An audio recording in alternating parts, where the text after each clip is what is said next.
After landing the full house on the weekend, we're back with another couple of tips, looking at not one, but two of the biggest matches in the Premier League this week.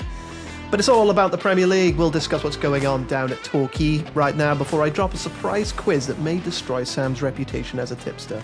All that and more on today's show.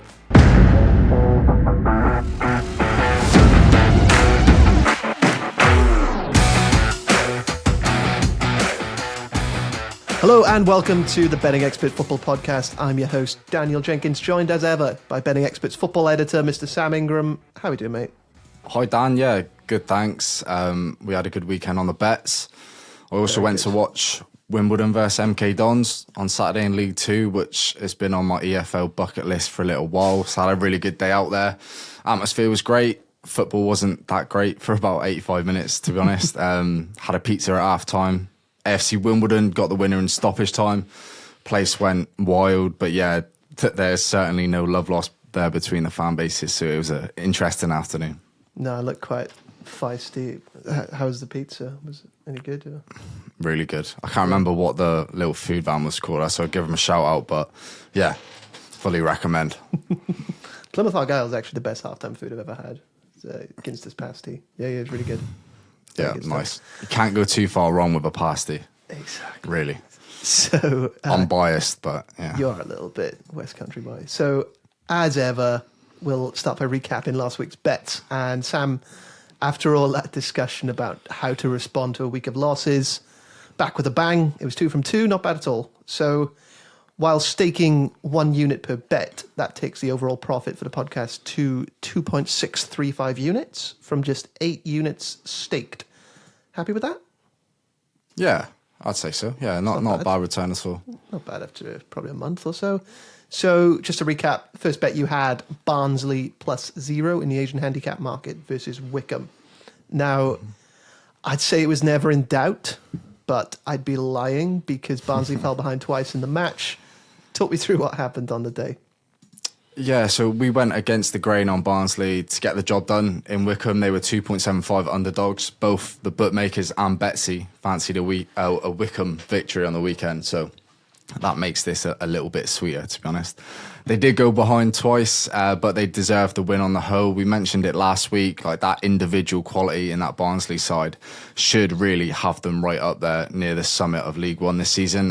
They've just got to work on keeping it tight, shoring up defensively, and with the signings they made in January, I think we probably should start seeing the fruits of those defensive acquisitions sooner rather than later. It doesn't really feel like that right now, but I think we will. Yeah, always good to get one up on the old girl as well, Betsy. Robots won't take our jobs just yet.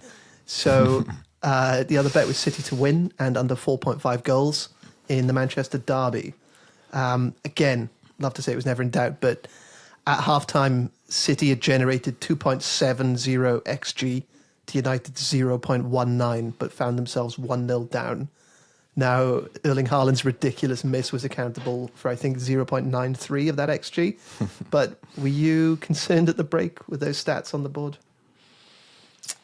If you'd have told me at half-time that United scored a wonder strike 30 yards out in like the 8th minute, then I'd have thought this bet was finished. Not because United took the lead, but you just assume that the under 5 goal angle would really be threatened. And now, not only after that goal, not only could United now not score at all, but it's the type of start to a game that could encourage a shootout between the two sides. But thankfully, it actually worked in our favour, I think. United were now able to be even more compact for nearly an hour, and they did a pretty good job. Defend their own box as best they could and keep City at bay until the 56th minute when Phil Foden pulled out a pretty special strike of his own. I don't know about you, Dan, but a 1-0 down, like I always felt like City would win the game. And it's really easy to say now, but you just knew that they were going to score at least one. And if they got that one, we've seen on so many occasions, they'd likely win the game. And it used to be Fergie's United where that comeback ability, that bounce back ability was etched into the club's DNA, but not anymore. I think that's since changed hands in Manchester. Yeah, I think we were talking about United's defensive problems before the match in the lead up to the bet, and yeah, it was never really, it didn't fill me with confidence, let's just say. So in the match, City saw the majority of the ball. They had 8 players with 70 plus passes in the match. United's most frequent passer was Andre Onana, who played 40. So, yeah, they just ground them down in the end, as you're saying, Sam. It was a bit of a war of attrition. So did the game kind of go as you'd expected? Yeah, that's interesting. I hadn't seen that start with Onana. It went exactly as I expected, really, bar the early United goal. But that's not me blowing my own trumpet. This is a fixture right now which is very predictable. United aren't good enough to match City in any area of the park. United fans will hate hearing that, but it's true. And like so many teams, they have to sit in and rely on counter-attacking opportunities to get anything from a matchup with City. Rashford's goal came from a long ball over the top, which Fernandes made the most of. Held it up, laid it onto Rashford, who smashed it in from about 30 yards. Teams need to be brave when facing City, and it's really difficult to commit players in forward areas at a time when City are dominating the ball and spaces in your own half. And ideally, you need every player back to limit space and deal with cutting out those options for City. But if you do leave players, in areas that when you win the ball back, there's acres of space to exploit, then, you could be onto something. And I don't really think United did that. And we see how there was a stranglehold on United in their own half. Every City player was there, and I just feel like they just needed to be a little bit braver, United. And I think they probably could have got something from the game, especially after going 1-up. So, I think that's probably an area that Liverpool may be able to exploit on Sunday too, but we'll get into that later. Yeah, you'd expect Liverpool would play with maybe a little bit more courage in the match. But yeah. So you mentioned Phil Foden earlier, who grabbed the brace, including that wonder goal to put City ahead. He's already equalled his record Premier League goals tally and has surpassed it for assists. Did that a couple of weeks ago. So amazingly, he's already played more minutes in the Premier League this season than he has in any previous campaign. Is this the player everyone's been waiting for? And would we even be seeing it if Kevin De Bruyne hadn't been injured for so long? That's a good question. Maybe not. But yeah, he's been brilliant, Dan. I'm buzzing, really, that he's hitting form just on the cusp of the Euros. Gareth Southgate has a real headache now on his hands because both Watkins and Foden, they're staking a claim where if the starting 11 was picked right now, those two are almost undroppable. You have to play them. So it's a very nice headache to have. Foden, himself, he's been directly involved in 18 Premier League goals this season, 11 goals, 7 assists. And he also ranks in the top 5 of all players in the Premier League for each of chances created in open play, shots attempted and shots on target this season. He's clearly a different type of player, but he's replaced Ilkay Gundogan's attacking output from last season and then some. He's picked up the baton from Haaland recently, who's not fully firing right now. And when they're both at it, Haaland and Foden, likely for the run-in when it really matters. If City continue doing what they've been doing in the last few seasons, then it's a scary thought. But yeah, as an England fan, really, really pleased Foden's coming into his own right now. Yeah, definitely good timing with the Euros coming up. Mm-hmm. So I want to switch things up a little bit with our next topic and talk about the situation down at Torquay United. To those unaware, Torquay, obviously a fairly well-known club in the English leagues, currently playing in the 6th tier or the National League South. They've come under some pretty serious financial problems. I think there's something like £5 million in debt to a chairman who has recently left the club. Players had been going unpaid before last week. The club is set to go into administration and an inevitable points deduction would follow, which would put their place not only in the league but probably as a club in doubt. They took on local rivals Weymouth on the weekend, Sam. Can you tell us a little bit more about what's going on down there? Yeah, you've hit the nail on the head, really, Dan. A couple of weeks ago now, Torquay's owner, Clark Osborne, who's been there since 2016, appointed administrators and resigned as chairman, releasing a statement effectively saying that he was no longer in a position to fund the club. Within hours of that news, Gary Johnson, Torquay manager, consequently left by mutual consent, and this was on the back of poor, declining results, mismanaged, spiralling costs, a failed stadium plan which never really looked like getting off the ground, and a general trajectory of a club whose demise arrives after being relegated from the National League last year, a division they spent 8 years in after dropping out of the Football League. So this was an established Football League club not long ago. It's just another example, really, of something we're seeing more and more often in the Football League and non-league. Below par ownership, questionable decisions at boardroom level, in turn crippling clubs, which have stood pride of place within communities for a century or so in some cases. So, yeah, sad to see. Yeah, it's a bit of a worrying trend in the game in the UK. We've seen similar situations at clubs like Bury, Derby and Wigan in the last few years, and I mean, probably good timing to bring up AFC Wimbledon's victory over MK Dons at the weekend too. We've already touched upon it a little bit, but it's not something that can be fixed overnight. But what's happening to help Torquay in particular? Yeah, so I didn't want to be all doom and gloom on the pod. That's not the reason that we've brought this up, obviously to raise awareness too. The reason we wanted to discuss Torquay is because I've seen a few things on social media and thought, you know what? Like, this is what football's all about at a time where a club is hurtling towards financial ruin, potential collapse. The reaction to that has been brilliant. Weymouth vs Torquay attracted the biggest attendance in the National League South with 2,008 matchgoers. It ended 1-1 between the two coastal towns down in the southwest. Probably not of interest to too many listeners. I get that. But this is one of the recent fixtures, Weymouth vs Torquay, following the news of the precarious position Torquay finds itself, a town and community of more than 50,000 people, which stretches to about 3 times that, I think, if you take like Torbay as a whole, of which Torquay is the biggest town. The locals are now facing the likelihood of their club vanishing before their very eyes. And Weymouth, also a National League South side, not blessed with the riches we see at elite level, far, far from it. I'm sure they could do with a bubble to themselves. A non-league club as desperate for financial backing as the rest. They actually donated £5 from each away ticket to go towards helping Torquay's current situation. And they granted Torquay an away allocation of 1,800 people, making up the large bulk of the 2,000 people that were there. So I thought that was great. And they were also selling We Stand Together pin badges, with the profits going to Torquay, alongside having donation pots for the club they were facing that afternoon. And I love these kind of stories. It's like such a kind gesture. Weymouth didn't need to do anything on Saturday. Could have easily got through Saturday without a mention of Torquay's struggles, so fair play to them. And what I've also seen on social media is that there is an international break coming on the 23rd of March. Plymouth Argyle are on an international break in the Championship and going off activity on social media and the forums. And I'll probably need to mention the Argyle Life podcast here, as the guys involved there are pushing this. It looks like a large section of fans could make the short trip to Torquay to support the club and sell out the home and away ends.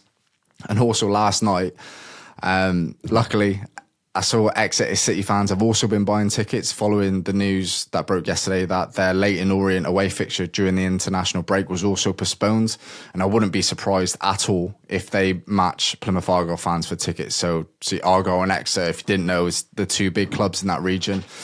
Each have also experienced administration and managed to come out the other side. And actually, Torquay fans played a similar role back then for those two clubs. So we're now coming full circle. And it's not just Argyle and Exeter fans heading to that game against Hampton and Richmond. I saw a tweet earlier just before we started the pod from an Ipswich supporter saying 7 of us from Ipswich are planning to come down and make a bit of a weekend of it. Love that. I mean, it's a decent away day. It's a really good night out. So I wouldn't be surprised if people were coming from far and wide to help out. And obviously I'm a Devon lad, and Devon needs to keep hold of its professional football clubs.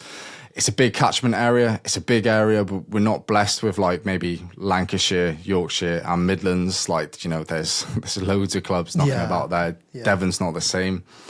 And like, I know many will say it's just football, but really it's much more than that. For some people, it's everything. Their social lives revolve around it. Their mental health is bolstered by that interaction and routine every Saturday. And for some supporters, it's the only constant they've had or have in their lives. And yeah, that's why it's so refreshing. So I just want a bit of a call to action, really. I just want to say, like, if you are free on the 23rd of March when the international break rolls around and you fancy a good away day, then head to Torquay United's National League South fixture against Hampton and Richmond. And failing that, if you can't make it, if you are keen to help out where you can, then look up the Torquay United Supporters Trust, who are raising funds for survival. Unfortunately, I can't go, as I have plans with the better half that weekend, which I can get out of. I have tried, did not go down well. So I'll be donating any profits from this show in terms of our selections to the cause. Yeah. So if you can, head down and maybe leave us a comment. If you do, send us a few pictures. Yeah, that'd be great. Yeah, definitely. A rare feel-good story in the lower leagues at the moment. On to the tips for today's show, and we start with Arsenal, who are the form side in the Premier League at the moment, and the topic for Sam's first tip of the weekend. Another comprehensive win for them earlier in the week. I'm just going to read out some stats I've seen knocking about the Gunners at the moment. So Arsenal have now scored 68 league goals this season. That's the second highest in Europe's top 5 leagues, just behind Inter on 69. They became the first side in the top flight since 1961 to score 5+ goals in 3 consecutive away league matches. And Arsenal have now scored the most goals a Premier League team has ever scored in a 7-game run. So, Sam, what is your bet for Arsenal versus Brentford? And is there any value in backing them at the moment, or is it time to start opposing? Wow, yeah, that was pretty impressive. In terms of value in the upcoming Brentford game, on the nose or in the goal markets, no, I don't think so. They're 1.25 to get the win, so we'll steer well clear of that. Yeah, not a lot. No. I just can't see how Brentford cope with them on Saturday. The bookmakers obviously agree at those prices, they're really short. So if you want to get them on side, you have to be a bit more creative. And after watching the first half against Sheffield United, instantly I got on Bet365, just having a look at the bet builder in terms of like something I could work out around maybe a first half bet, because it was just ridiculous. And this is not the first time they've kind of operated that way in the first half recently. I originally wanted Arsenal half-time, full-time at 1.80, but the price is gone, so I've had to look at something a little different. Then looked at Arsenal to score both halves, but I was concerned that the intensity would drop maybe after half-time as players left the pitch, and if Arsenal were ahead in the game, which I think they will be. So instead, I've focused on the first half specifically, considering the sheer volume of chances that Arsenal are creating in the first 45 minutes. I think it's probably a good way to go. Look, what we've seen from Mikel Arteta's Arsenal has been nothing short of scintillating over the past 6 weeks, putting teams to the sword one by one. It's been a case of how many, not whether Arsenal would get the win or not. And they've scored 2 or more goals in each of the last 7 games. That's probably doing them a disservice, actually, because they've only scored 2 once in that run. 3 against Liverpool, 4 against Newcastle, 5 against Palace and Burnley, and 6 away against West Ham and Sheffield United, which is just bonkers, really. And that's not even mentioning how they're operating defensively. Yeah, no, honestly, watching them, I think it is all about the defence. Obviously, they're scoring a lot of goals at the moment, but it helps defensively when you're dominating the matches and you're just not letting the opponents anywhere near your goal. So, Sam, since the new year, since 2024 started, in Arsenal's 7 Premier League matches, they've got an XGA, or expected goals against, of 2.41. Or that works out to 0.34 per match. It's unbelievable. They're just not giving away any chances. Okay, fixtures have been kind, but they've still played Liverpool and Newcastle in that run. And honestly, I've been watching Arsenal a very long time. It's the best I've ever seen them play. Or at least the best since the Invincibles. Yeah, definitely. Against Sheffield United? Or just this run, yeah? Last couple of weeks, yeah. Yeah. So, for your bet, they've scored before the halftime break in 7 of their last 8 Premier League matches. They're making fast starts, but, I mean, they've got the second leg of the Champions League tie with Porto next week. Does that come into your thinking here as well? Exactly that. I expect Arsenal will attempt to try and put this to bed nice and early, with Porto on the horizon in the Champions League during the week. That reassures me that they'll somewhat, that reassures me somewhat that they'll find an opener in their opening stages.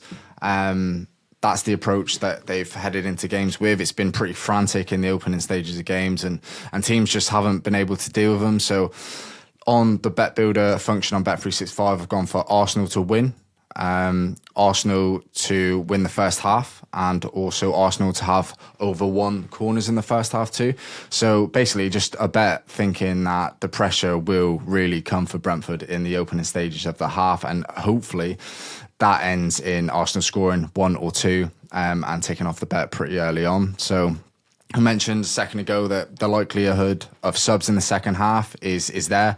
Arteta's ideal Saturday afternoon would be to have Arsenal up by 2 or 3 at half time and see the game out in a professional manner, as his big guns get a bit of a rest ahead of what's a massive Champions League tie against Porto. Just looking at digging into the stats a little bit, no team has scored more goals in the first half than Arsenal this season. They're 30 goals in the opening stages, pips Aston Villa on 29. In their last 7 matches, they've scored a total of 16 goals in the first half. The only match they didn't score in the first half was away against Nottingham Forest, finding the net in 6 of the other 7 games. We can expect Arsenal pressure from the off, I think, and that should lend itself to the final part of the bet, which is over 1.5 corners. If the instruction from Arteta is to kill their opponents off early, attack hard from minute 1, then the corners angle should threaten. The first half corner counts in their last 7 games are as followed: 3, 6, 4, 6, 0 versus Liverpool, 5 and 4. So that's 2 or more corners landing in 6 of those 7 games. And I'm using this 7-game sample, I know you mentioned it too, Dan, because this is a period of the season where they've performed remarkably. This is the form they're in right now. There's no point really comparing figures from near the start of the season. And before I move on and quickly touch on Brentford, you can also get 1.83 for Arsenal to have a corner in the first 10 minutes on Bet365, which should come close. And you can get... Yeah, it's not bad. You can get 4-1 for 2 corners in the first 10 minutes if you're braver than me. But yeah, quickly veering away from Arsenal, this Brentford side aren't hopeless.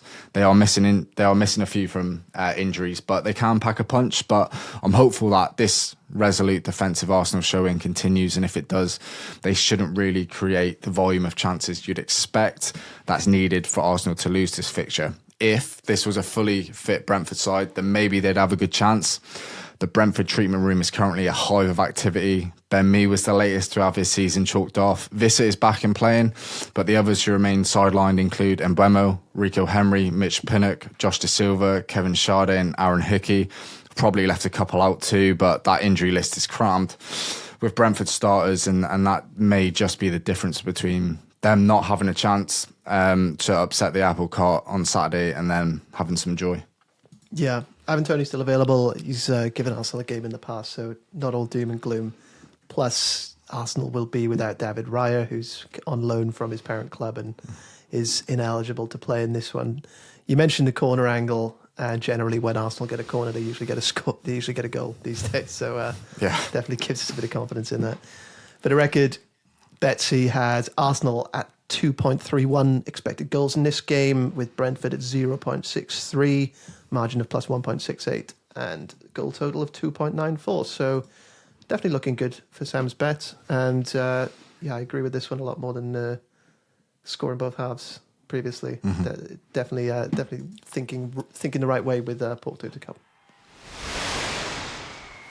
So, on to today's quiz, which is a pretty simple one. It's a game of higher or lower with a betting twist, somewhat inspired by an article format we used to have on site called What Were the Odds of That? I thought it'd be interesting to have a look back at the weekend and ask myself, what were the odds of that? So, last Friday night, I noted down the odds for a few dozen different markets in every Premier League match that took place last weekend. Fun way to spend a Friday night, I will say. So, Sam, we'll start off at odds of evens, right? So 2.0 odds. And then one by one, I'll give you an event that happened in a Premier League match this weekend. All you have to do is tell me whether you think the odds were higher or lower than the one before. Bonus point on offer if you can guess the actual odds. So, okay. Just to state, these were not closing prices, just the odds on Bet365 when I looked at them at a certain point last week. Some of these markets, I'd expect the betting expert football editor to have a rough idea of what the odds were. Don't start with saying stuff like that, because I'm going to do terribly. I can feel it. Some of them, maybe not. I think some of the markets are a little bit out there. So, yeah, as I said, Okay. we'll start on evens, 2.0 odds. First match, Newcastle 3-0 against Wolves. Alexander Isak scored the first goal. What were the odds for Isak to score the first goal? Or rather, were they higher than 2.0? You're going to go higher or lower? Higher. Yeah. Yeah, simple one to start. Any guesses on the odds? Oh, 2.5? Some way off. It was fives. He was at fives. Yeah, it was Was at he? 5.0. He was at 5.0. So, 5.0 we're at now. So that's one right. Next game, Spurs 3, Palace 1. Eberechi Eze opened the scoring with a whipped-in free kick. What were the odds for Eze to score from outside the box? Were they higher or lower than 5.0? Higher. Yeah. See, easing you in. Not too bad. What do you think? the odds No were? idea what price it would have been. 25. 20. It's not bad. 17. 17. So we're at 17. Higher or lower? Forest 0, Liverpool 1. Correct score. Higher or lower than 17 for the correct score in that one? Oh, I'm really not a correct score kind of guy. So I know you're not. That's why I put it in. 1-0 Liverpool. Yeah. Oh, it feels like that's just a result that's never happening away at the City Ground right now with this Liverpool team. Buying myself a bit of time. 17 though. Yeah, I know. You just Well, let's go lower. spot on. Yeah. Spot on, Sam. Any guesses on the odds? No idea, Dan. 12s. Absolutely spot on, mate. Wow. Okay. 12.0. Well done. Nice. Doing well. Bonus point as well. Yeah, I know. Fair play. So, Brentford 2, Chelsea 2 was the score. What were the odds for a draw? Higher or lower than 12s? For a draw? Yeah. Just a straight draw. Just a straight draw on the 1x2. Lower. Yeah. You're doing well. Any guesses on the odds? Oh. You know it's less than 12, so... that should Yeah, help you. let's say like 3.5. 3.75. That's a really Oh. bad guess, mate. Really bad guess. So, all right, let's just keep going. I'm enjoying this. So, 3.75 is the line at the moment. Next game was Everton 1, West Ham 3. What were the odds for a West Ham minus 1.5 Asian handicap? Higher or lower than 3.75? Minus 1.25. 1.5. So to win the game by Minus 2 goals or more. 1.5. Okay. Higher or lower than 3.75? I reckon just a bit higher. Yeah, mate, you're killing it. Any guesses on the odds? 5s. 7s. Ah. 7. Not bad. So we're at 7. Next game, Fulham 3, Brighton 0. What were the odds for Fulham to win to 0 against the side that both teams score in most of their games? At the moment, Always, Brighton? yeah. Higher or lower than 7? That's a really tough one, actually. I think it's probably around that price. It is. Maybe just a bit lower. He's right again. What are you guessing? 6.5. 5.5. 4. 5.5. Not far off. So, 5.5. Higher or lower for there to be over 4.5 goals in Luton versus Villa, which finished 3-2 to Villa. What was the odds? 5.5. Yeah, we're at 5.5 now. Over 4.5 goal line. Mm-hmm. I think that's just lower. It is just lower. Are you going to guess the price? 5. It's not far off. 3.45. Okay. Yeah, there was Not bad. bound to be goals in that game. There was bound to be goals in that game. Maybe that was one of the easier ones. So, Burnley 0, Bournemouth 2. Wilson Odobert had 6 shots in the match. What were the odds for him to have over 3.5? So I know his over 1.5 shot line was like 3.25. Okay, maybe you can work it out from that. So Are you going to go higher or lower than 3.45 then? Higher? Yeah. I can't think of what price it'd be though. How many did he have? 6, do you say? He had 6 in the game. Is most of them. That's wild. Far. The highest odds you could get, the highest line you could get was over 3.5. Right. Okay.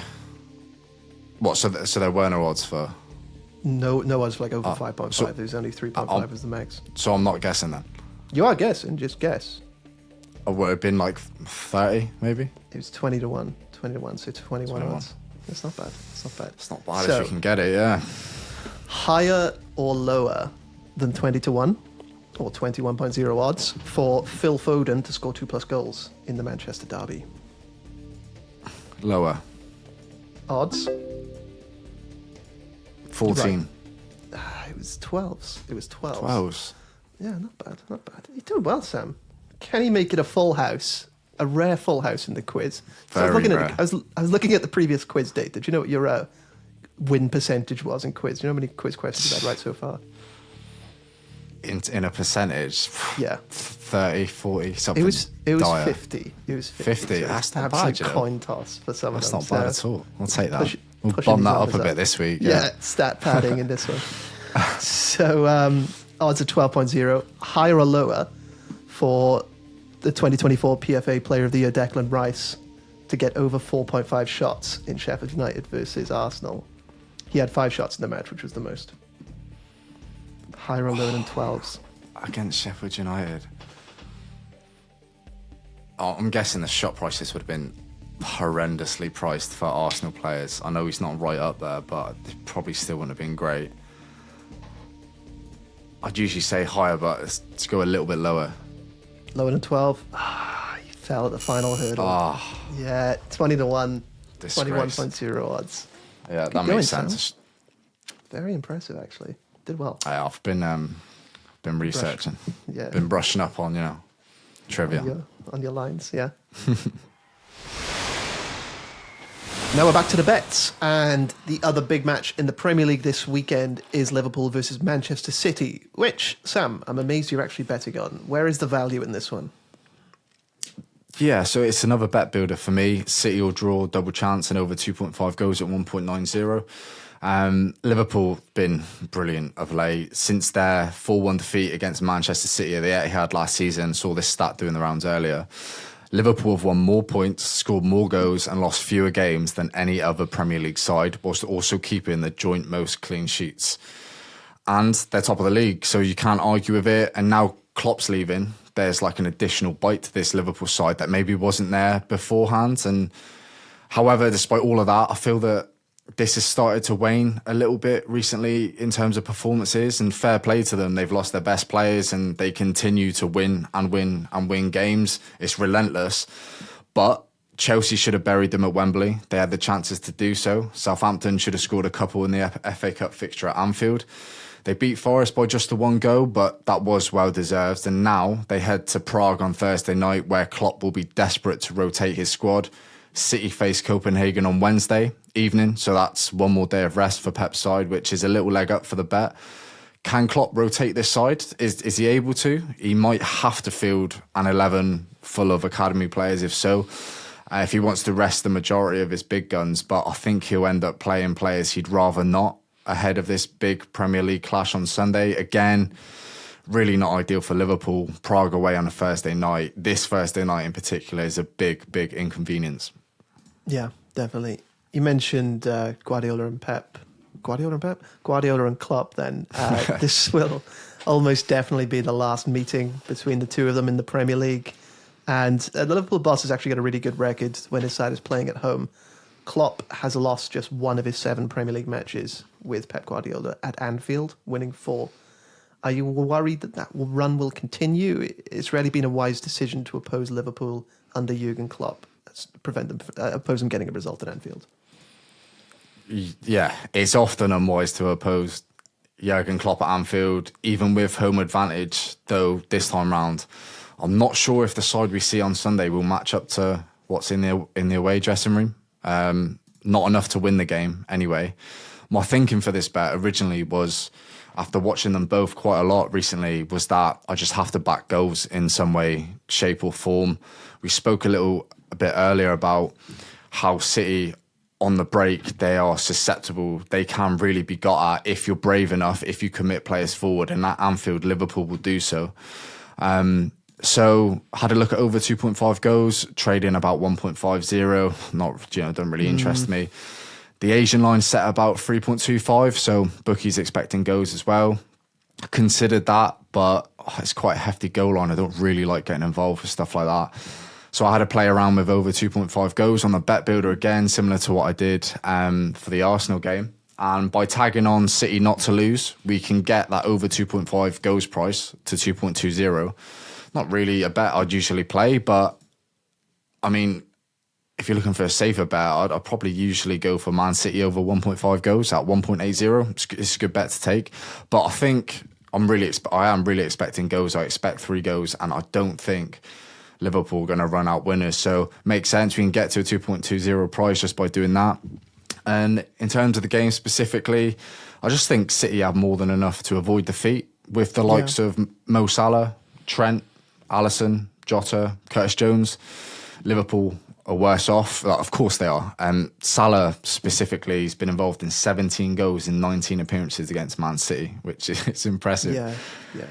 He's a big game player. He's going to be sorely missed in these kind of games, and Pep will be thrilled if he's nowhere near the starting lineup. On Sunday, digging into it, a few more stats that I saw. Liverpool have only lost 1 of their last 20 home league games against Manchester City.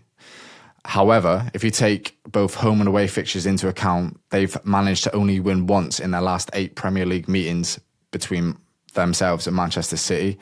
City have won their last 9 away matches in all comps, scoring 25 goals across that run.